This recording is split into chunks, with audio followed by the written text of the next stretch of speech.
Dalam hamparan perjalanan spiritual seorang hamba, ridho terhadap ketetapan Allah menempati kedudukan yang amat mulia.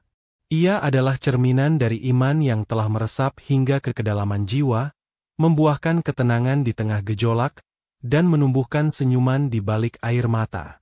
Ridho bukanlah ketidakpedulian atau kepasrahan buta, melainkan sebuah kesadaran batin yang matang, yang melihat segala peristiwa dengan kacamata tauhid, meyakini bahwa di setiap takdir tersimpan hikmah dan kasih sayangnya yang tak terhingga. Ridho, dalam esensi terdalamnya, adalah kelapangan hati seorang hamba dalam menerima segala apa yang datang dari Allah, baik yang tampak menyenangkan maupun yang terasa menyakitkan. Ia adalah kondisi batin di mana tidak ada lagi protes, keluh kesah, atau penentangan terhadap qada dan hadar ilahi. Para arifin billah mengajarkan bahwa ridho merupakan buah dari makrifatullah, pengenalan yang mendalam akan sifat-sifat Allah, terutama sifat Al-Hakim, Maha Bijaksana, dan Ar-Rahim, Maha Penyayang. Ketika seorang hamba yakin seyakin-yakinnya bahwa Tuhannya tidak pernah berbuat zalim dan segala ketetapannya adalah yang terbaik, maka hatinya akan dipenuhi dengan kedamaian. Permata ridho ini tidak muncul begitu saja. Ia ditempa melalui berbagai ujian dan mujahadah, perjuangan spiritual. Seringkali, seorang hamba harus melalui lembah-lembah kesulitan dan kesedihan sebelum akhirnya mencapai puncak ridho. Dalam proses tersebut, ia belajar untuk melepaskan kehendak dirinya dan tunduk sepenuhnya pada kehendak Allah. Sebagaimana ucapan indah dari sebagian kaum sufi, ridho adalah memandang pilihan Allah untukmu lebih baik daripada pilihanmu untuk dirimu sendiri. Tingkatan ridho pun beragam. Ada ridho terhadap perintah dan larangan Allah, yang mewujud dalam ketaatan. Ada ridho terhadap nikmat yang diberikan, yang mewujud dalam syukur. Dan yang paling tinggi adalah ridho terhadap musibah dan ujian, yang mewujud dalam kesabaran dan penyerahan diri total. Inilah ridho yang membersihkan hati dari segala bentuk keterikatan kepada selain Allah, menjadikan jiwa ringan dan terbang menuju hadiratnya. Mencapai ridho adalah sebuah anugerah agung. Ia adalah pintu gerbang menuju ketenangan sejati, sakinah, dan kebahagiaan hakiki. Hati yang telah dipenuhi ridho tidak akan mudah goyah oleh perubahan keadaan dunia. Ia melihat tangan kasih sayang Allah dalam setiap peristiwa, merasakan kelembutannya di balik setiap ujian, dan menemukan keindahan dalam setiap ketetapannya. Sungguh, ridho adalah surga dunia bagi orang-orang yang beriman. Istilah, tahun kesedihan, atau Amul Husn yang dialami Nabi Muhammad, ketika beliau kehilangan istri tercinta Sayyidah Khadijah dan paman pelindungnya Abu Talib, menjadi sebuah arketipe bagi fase ujian berat yang mungkin dialami oleh para penempuh jalan ruhani. Ini adalah masa di mana kesedihan seakan tak bertepi, kesulitan datang bertubi-tubi, dukungan sosial menghilang, dan jiwa merasa terisolasi dalam keterpurukan. Kondisi ini bisa menimpa siapa saja yang dikehendaki Allah untuk dinaikkan derajatnya, seringkali pada periode krusial dalam perkembangan spiritual, seperti menjelang usia 40 tahun yang dianggap sebagai usia kematangan. Pada fase ini, seorang hamba diuji hingga ke batas kemampuannya. Segala pegangan duniawi seolah dicabut satu persatu. Harta, kedudukan, bahkan orang-orang terdekat bisa menjauh atau dijauhkan. Ini bukanlah sebuah kebetulan, melainkan bagian dari skenario ilahi yang penuh hikmah. Allah sedang mengkondisikan hati hambanya agar tidak lagi bersandar kepada selainnya. Segala bentuk kenyamanan semu dan ilusi kekuatan diri dilebur, agar yang tersisa hanyalah kesadaran akan kefakiran mutlak di hadapan Al-Ghani, yang Maha Kaya. Ujian ini sejatinya adalah proses pemurnian yang intensif. Bagaikan emas yang dimasukkan ke dalam api untuk menghilangkan segala kotoran dan memunculkan kemurniannya. Demikian pula hati seorang hamba, dibakar, dalam api ujian agar bersih dari segala penyakit batin dan keterikatan duniawi. Doa-doa untuk mengubah keadaan mungkin terasa tidak terkabul, bukan karena Allah tidak mendengar, tetapi karena Allah memiliki rencana yang lebih besar dan lebih baik. Dia sedang mempersiapkan hambanya untuk menerima anugerah yang jauh lebih agung. Meskipun terasa begitu berat hingga seolah menghancurkan, tahun kesedihan, ini adalah rahmat tersembunyi. Ia adalah panggilan khusus dari Allah, sebuah undangan untuk memasuki dimensi spiritual yang lebih dalam. Hanya mereka yang bersabar dan tetap berbaik sangka kepada Allah yang akan mampu melewati fase ini dan menemukan cahaya di ujung terowongan kegelapan. Di balik setiap kesulitan dan kesedihan yang dialami seorang hamba, terutama dalam fase tahun kesedihan yang mencekam, tersimpan hikmah agung yang seringkali baru tersingkap setelah badai berlalu. Salah satu hikmah terbesar adalah terbukanya pintu-pintu makrifatullah, pengenalan yang mendalam dan intim kepada Allah. Ketika seorang hamba dilucuti dari segala sandaran duniawi dan merasa tidak ada lagi tempat bergantung selain Allah, saat itulah tirai-tirai keilahian mulai disingkapkannya. Kesendirian dan keterasingan yang dirasakan dalam ujian justru menjadi ruang bagi kontemplasi yang mendalam. Hati yang hancur karena kehilangan dunia menjadi lebih peka terhadap bisikan-bisikan ilahi. Keterpurukan memaksa seorang hamba untuk menengadah sepenuhnya kepada langit, mencari pertolongan dari Yang Maha Kuasa. Dalam kondisi inilah, Allah seringkali menurunkan sakinah, ketenangan, dan ma'unah, pertolongan-Nya secara langsung, membuat hamba merasakan kedekatan yang belum pernah ia rasakan sebelumnya. Para sufi mengajarkan bahwa kehancuran ego, fana, an-nafs, adalah prasyarat untuk menyaksikan keagungan ilahi, baka billah. Ujian berat berfungsi untuk menghancurkan berhala-berhala diri, kesombongan, dan rasa cukup dengan diri sendiri. Ketika ego telah luluh, barulah cahaya makrifat dapat menembus dan menerangi relung hati. Allah ingin agar hambanya mengenalnya bukan hanya melalui dalil-dalil rasional, tetapi melalui pengalaman ruhani langsung, melalui penyaksian hati, musyahadah, akan kehadirannya. Kebaikan yang diinginkan Allah melalui ujian ini adalah kebaikan yang paling utama, yang melampaui sekadar kenikmatan material atau bahkan pahala akhirat semata. Kebaikan itu adalah kurbah, kedekatan, dan ma'rifah, pengenalan, akan zatnya. Inilah puncak kebahagiaan dan tujuan tertinggi dari penciptaan manusia. Oleh karena itu, masa-masa sulit tersebut sejatinya adalah undangan khusus dari Sang Kekasih untuk memasuki taman cinta dan makrifatnya.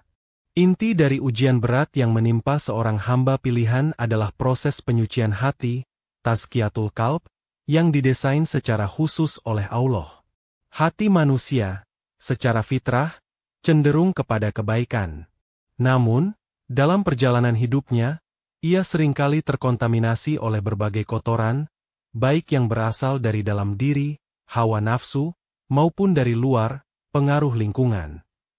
Kotoran-kotoran ini dapat berupa keterikatan yang berlebihan kepada dunia, cinta kepada selain Allah, atau bahkan penyembahan terhadap berhala-berhala hati yang tak kasat mata. Berhala hati ini bisa berwujud ambisi duniawi yang melupakan akhirat, ketergantungan kepada makhluk hingga melupakan Sang Khalik, atau rasa cinta kepada harta, tahta, dan popularitas yang mengalahkan cinta kepada Allah.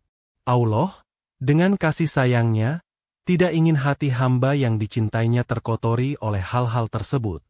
Maka, Dia mengirimkan pembersih berupa ujian dan kesulitan.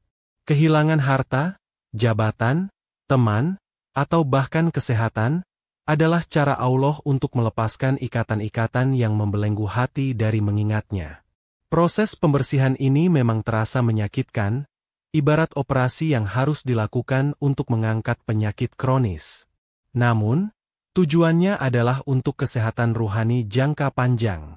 Allah ingin agar hati hambanya menjadi cermin yang bening, yang mampu memantulkan cahaya ilahi tanpa ada noda yang menghalangi. Dia ingin agar hati itu hanya terpaut kepadanya, Sang sumber segala kebaikan dan kebahagiaan. Ketergantungan kepada dunia adalah sumber kegelisahan, sementara ketergantungan total kepada Allah adalah sumber ketenangan sejati. Sebagaimana disebutkan dalam input, Allah, sedang membersihkan hati dan batin seorang hamba dari berhala hati dan ketergantungan akan dunia dan membersihkannya dari kotoran kehidupan. Ini adalah tindakan kasih sayang yang luar biasa, meskipun terkadang terbungkus dalam jubah kesulitan. Hamba yang memahami hikmah ini akan menyambut proses pembersihan ini dengan kesabaran dan keridoan, karena ia tahu bahwa setelahnya, hatinya akan menjadi lebih ringan, lebih suci, dan lebih siap untuk menerima anugerah makrifat darinya. Pengenalan sejati akan Allah, makrifatullah, adalah anugerah termulia yang dapat diraih seorang hamba. Namun, anugerah semulia ini tentu memiliki mahar atau harga yang sepadan. Mahar tersebut bukanlah materi duniawi, melainkan kerelaan untuk melepaskan segala sesuatu selain Allah dari dalam hati. Sebagaimana ungkapan yang menyentuh, mahar mengenal Allah adalah merelakan dunia dan akhirat karena Allah. Ini bukan berarti meninggalkan tanggung jawab duniawi atau tidak mengharapkan surga, tetapi menempatkan Allah di atas segalanya. Merelakan dunia berarti melepaskan keterikatan hati pada gemerlapnya, pada pujian manusia, pada kekayaan dan kedudukan yang fana. Dunia tetap diurus sebagai amanah, namun hati tidak lagi terbelenggu olehnya. Keberhasilan duniawi tidak membuatnya sombong, dan kegagalan tidak membuatnya putus asa, karena fokus utamanya adalah keridhaan Allah. Ia menggunakan dunia sebagai ladang untuk akhirat, bukan sebagai tujuan akhir. Merelakan akhirat karena Allah adalah tingkatan yang lebih tinggi lagi. Ini berarti bahwa motivasi utama dalam beribadah bukanlah semata-mata karena ingin masuk surga atau takut neraka, melainkan karena cinta yang tulus kepada Allah dan kesadaran bahwa hanya Dia yang berhak disembah. Surga dan neraka menjadi konsekuensi dari perbuatan, namun tujuan tertinggi tetaplah wajah Allah. Inilah bentuk penghambaan yang paling murni, sebagaimana yang diajarkan oleh para wali sufi seperti Rabiah al-Adawiyah. Kondisi yang tampak, hancur berkeping-keping, saat ujian berat datang adalah bagian dari proses pembayaran mahar ini. Segala topeng kepalsuan, ilusi kekuatan diri, dan sandaran kepada selain Allah dihancurkan, agar yang tersisa hanyalah jiwa yang telanjang di hadapan Tuhannya, siap untuk menerima cahaya makrifat. Kehancuran ini bukanlah akhir, melainkan awal dari sebuah kelahiran baru, kelahiran ruhani yang membawa seorang hamba ke tingkat kedekatan yang tak terbayangkan dengan Sang Pencipta. Ketika badai ujian menerpa dengan dahsyat, meluluhlantakkan segala yang tampak kokoh, seorang hamba yang bijak akan segera menyandarkan seluruh harapannya hanya kepada Allah. Tawakal, yaitu berserah diri sepenuhnya setelah melakukan ikhtiar maksimal, menjadi jangkar yang menstabilkan jiwa. Ia menyadari bahwa tidak ada daya dan kekuatan kecuali dengan pertolongan Allah. La haula wa la quwata illa billah. Keyakinan ini memberikan ketenangan di tengah ketidakpastian dan kekuatan di tengah kelemahan. Tawakal bukanlah sikap pasif menunggu takdir tanpa usaha. Seorang hamba tetap diperintahkan untuk melakukan apa yang menjadi ranah kemanusiaannya, seperti mencari solusi, berobat jika sakit, atau berusaha keluar dari kesulitan. Namun, hatinya tidak bergantung pada usaha tersebut, melainkan pada Allah yang mengatur segala sebab dan akibat. Hasil akhir diserahkan sepenuhnya kepada kebijaksanaan ilahi, dengan keyakinan bahwa apapun yang Allah tetapkan adalah yang terbaik. Bersamaan dengan tawakal, doa menjadi senjata ampuh bagi seorang hamba. Meskipun dalam konteks tahun kesedihan, doa untuk mengubah skenario besar mungkin tidak langsung terlihat hasilnya karena Allah sedang menjalankan rencananya. Doa untuk kelapangan hati, kesabaran, kekuatan, dan petunjuk adalah sangat dianjurkan.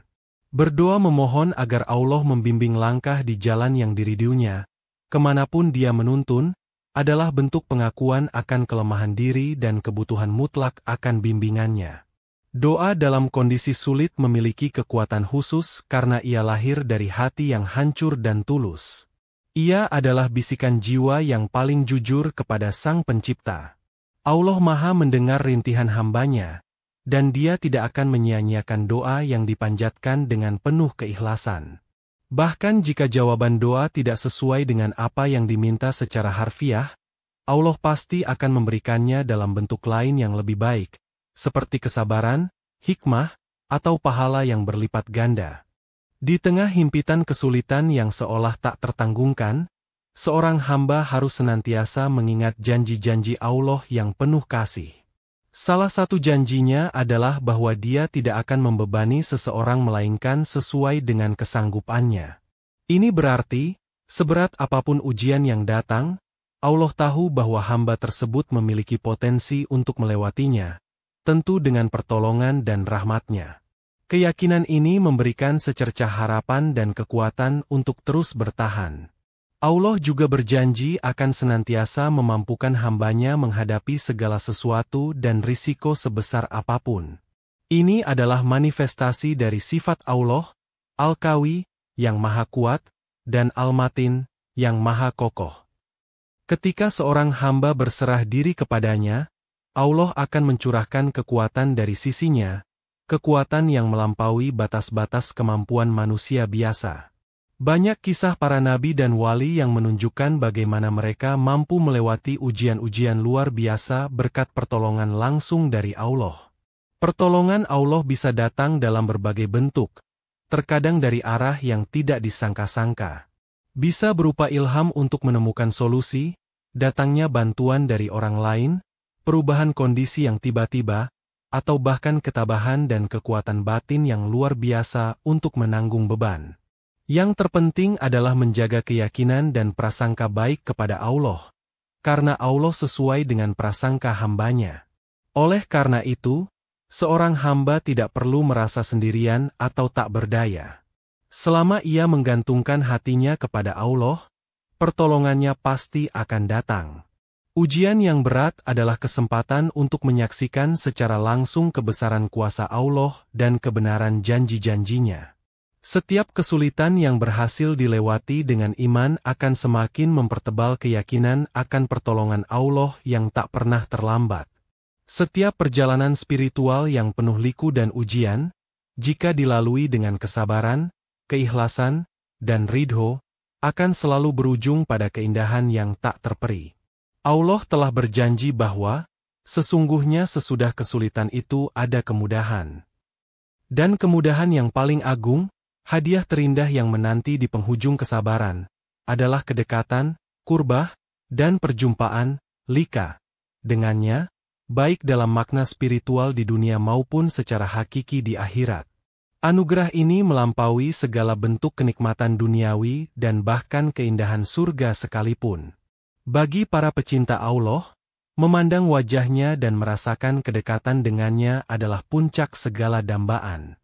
Tahun kesedihan dan berbagai ujian berat yang dilalui adalah proses penempaan dan pemurnian agar seorang hamba layak menerima anugerah agung ini.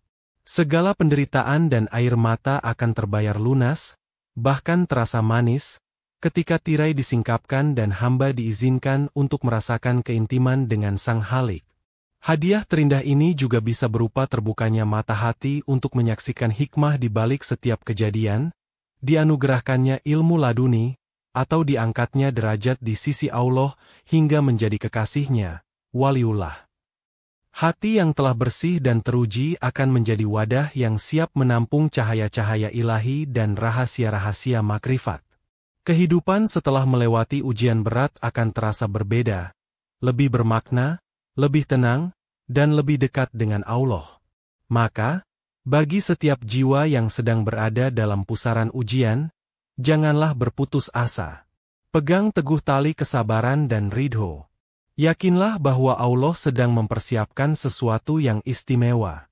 Setiap tetes air mata kepasrahan, setiap rintihan doa yang tulus, dan setiap langkah ketabahan akan menjadi saksi di hadapan Allah. Dan pada akhirnya, Dia akan menganugerahkan hadiah terindah yang terbaik, sebuah karunia yang akan membuat semua kesulitan terasa ringan dan terlupakan, yaitu kebahagiaan abadi bersamanya.